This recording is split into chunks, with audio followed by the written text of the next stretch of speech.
So some of you are going to hate me for this video for two reasons. One, we're using AI in this video, and did I start off with two? One, because we're using AI in this video, and two, because we're using proprietary software. Now you know that I try to stick with open source software, free and open source software as much as possible, and the main reason is I want to use what's best, and 99% of the time, the free and open source stuff is better than the proprietary stuff. Now, I also like making 3D models and stuff. I like going places and recreating rooms and buildings I've been in, and it can be some time consuming. I like modeling stuff by hand, but usually it's low quality. If I want to make something look like the actual thing, you know, Meshroom by Alice Vision is a great application. I've been using that for about a year now. I had to buy a new computer to use it though, because you need a heavy-duty graphics card. So I actually, a year and a half ago on Black Friday, I bought a new computer with an NVIDIA card in it just so I could use this program, and it works great. But you have to take a bunch of pictures. You have to have good lighting. And it takes time, not too long, depending on how many pictures you take. But if something's reflective at all, it does not work. If you're going to take pictures of a car or anything with windows, it's going to mess things up. Now, there is a new version that just came out recently of Meshroom, and I downloaded it. And the old version was a couple hundred megabytes. I want to say maybe 400 megabytes, maybe less. The new version was like 4 or 5 gigs. I haven't really used it yet, and it does have some AI built into it, so maybe it has some functionality that improves on stuff, but I haven't really played with it. But I did find this, and again, don't hate me for this. This is by Meta. This is a website you can go to. I'll put a link in the description.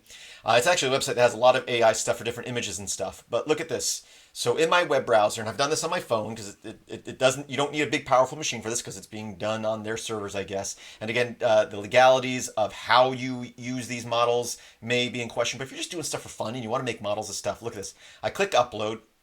I'm going to pick a picture. I'm going to start off with this one here, right? This is just a picture. I just took this as a dresser in my back room. It's kind of shiny. A mesh would probably be pretty good if I could walk all the way around this, but I can't walk all the way around it. I could maybe get the front side and recreate it. But look, I click on this. Now I click on the object I want. Every time you do this, it does this whole next thing, which is a little annoying. It only got the one drawer. Let me just click somewhere else. There you go. I could probably go from here, but I'm just going to make sure it gets this top bar too, right? It even has stuff on the top here. I'm going to click Generate 3D. Right? And it will take, I don't know, 10 seconds maybe.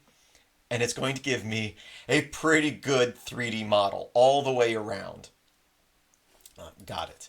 Look at this.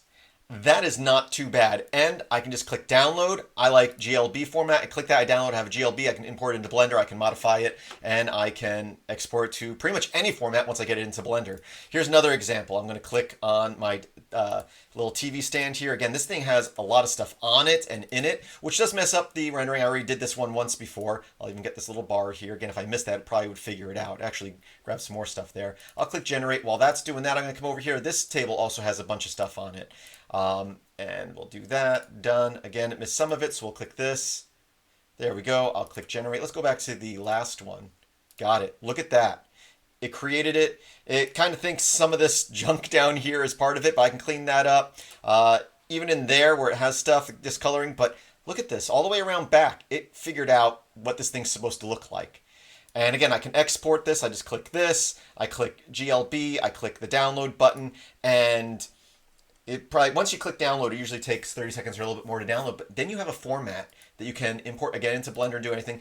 The tiles on this one got a little messed up every time I do it. Sometimes the tiles look a little bit better, a little bit worse, but that's pretty good. And I could always retexture that with images if I want, but just for a few seconds, that was pretty good. And you can do up to 3 images at a time. So I can click on this. Again, you gotta click the next, and in a second, next. Got that whole thing. I'm gonna click add object, and I'm gonna click on this stool over here. And I'll click on this, and it already starts generating that, and I got it. You can add up to 3 objects. I'll click generate. Look, already the bench looks pretty good. And the stool, now they're not lined up. They're actually lined up fairly well this time. Sometimes things, if you scan multiple models that might overlap and stuff, but you can export them individually. So, right, so I can click download. It shows the 2 objects. Again, you can do up to 3 at a time.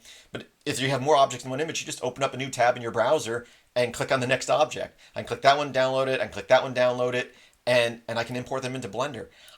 I'm just amazed on how easy this is. Again, AI is a tool. Sometimes it isn't very good, but I've done some stuff that I can't figure out how it figures out what's on the other side of the object, but it does a pretty good job. So yeah, I'll put a link to this in the description. You can also look at this link right here. Again, this is from Meta, which is the parent company of Facebook. Not a company I like. Who knows about? I mean, I'm sure there's licensing issues if you're going to use this in certain applications. But if you're just doing something for fun, which is primarily what I'm doing, this is pretty amazing to me. So let me know. Again, don't hate me for not only showing something that's proprietary, but also AI. And not only is it proprietary, but it's by Meta, which is a company that a lot of people don't like, including myself. Also, if you know of an open source thing that is that easy, where I can take one picture, click on it, and it generates a 3D model that I can then import into Blender and modify and use how I want, let me know, because I would love to hear that. Even if it takes processing power. Again, this I've done on my phone because it's not processing on my computer, it's processing in the cloud. Again, Meshroom through Alice Vision works great, but you need multiple pictures. I should have done something with a car. I have done stuff with car images, and it works even though the cars are all shiny. It figures it out for the most part. I'm just blown away by how well this works, and I thought I would share. So thanks for watching, and have a great day.